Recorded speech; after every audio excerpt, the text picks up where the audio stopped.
British Museum in London, went in to look at the North American room and happened to see there in a display case two elkhorn spoons that were made by the Yurok in Northwest California and had been traded or picked up in 1793 when the Vancouver expedition, scouting the west coast for the British Empire, made different trades there and stopped at Trinidad Bay.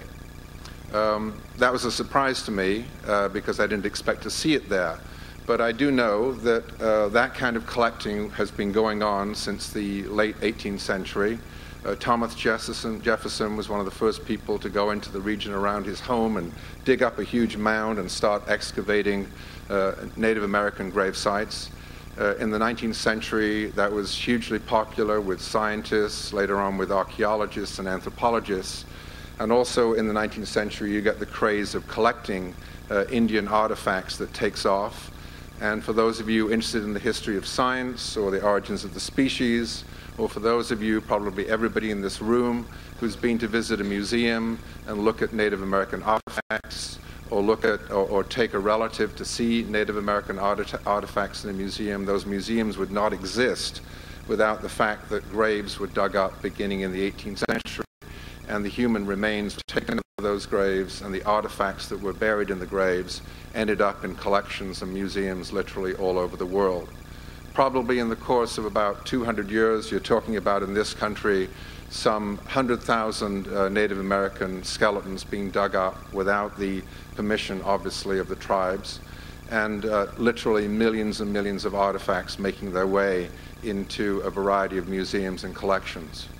So this class deals with this hard, difficult topic.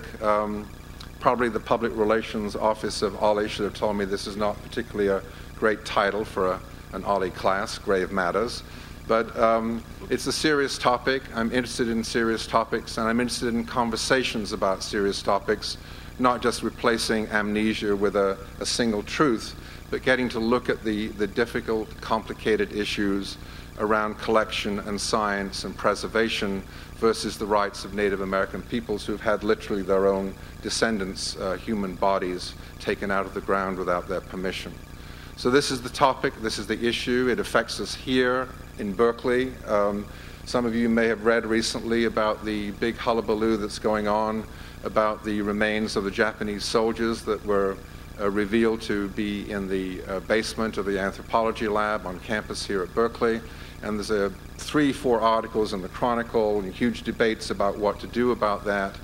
But I wonder how many of you also know that there are between 8,000 and 10,000 remains of Native Americans, mostly from the West, mostly from California, that are also in that basement. And the same kind of hullabaloo has not been raised about that.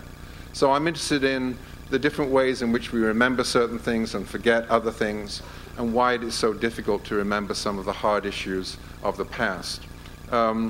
If, for example, one of your relatives, your younger relatives, came to you, like a teenage boy or girl, and asked you to give them sort of a basic information and explanation about the history of the Holocaust in Europe, raise your hand if you feel you could give sort of a sensible response to that request. Okay? Not going to call on you, it's okay. And how many feel like you could give a more sophisticated account of that to your teenage relative? Less of you. And if the same person came to you and said, tell me a bit about the history of slavery in the United States. I know slavery wasn't as big an issue in California, but the rest of the country, how many of you feel like you could give sort of a sensible overview, a beginning conversation about the history of slavery in the United States? Please raise your hand.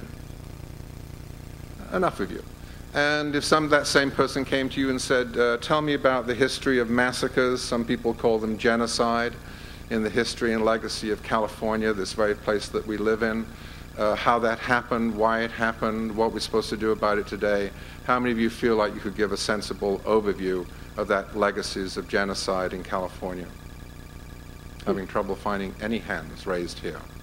So, if you feel like this is something you should know about your own place, part of the world that you live in, and know that history, if you say to yourself, isn't it strange that I know more about the history of great tragedies in Europe than I know about the history of great tragedies in California, then maybe this would be a course for you to participate in. When I taught a course on a larger topic of history and memory at the beginning of the year, I read the feedback, which was mostly very positive, but some people felt that I underestimated the amount of reading and demand that I should be putting on people, that I was too light.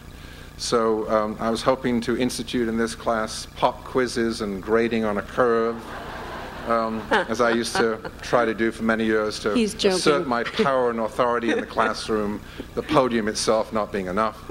But our maximum leader over here, Susan Hoffman, said that that's not possible. But there is a book you can start reading before the class. It's very entertaining, very well written. It's very smart. It's a book by Orin Starn called Ishis Brain, and it's about the whole history of how the last remaining Yahi Indian in California had his brain taken out of his head after he died, and it was sent off to the Smithsonian. Orin Starn uses that story to get into the larger issues we're going to be exploring in the class. Thank you. Great. Thank you, Tony.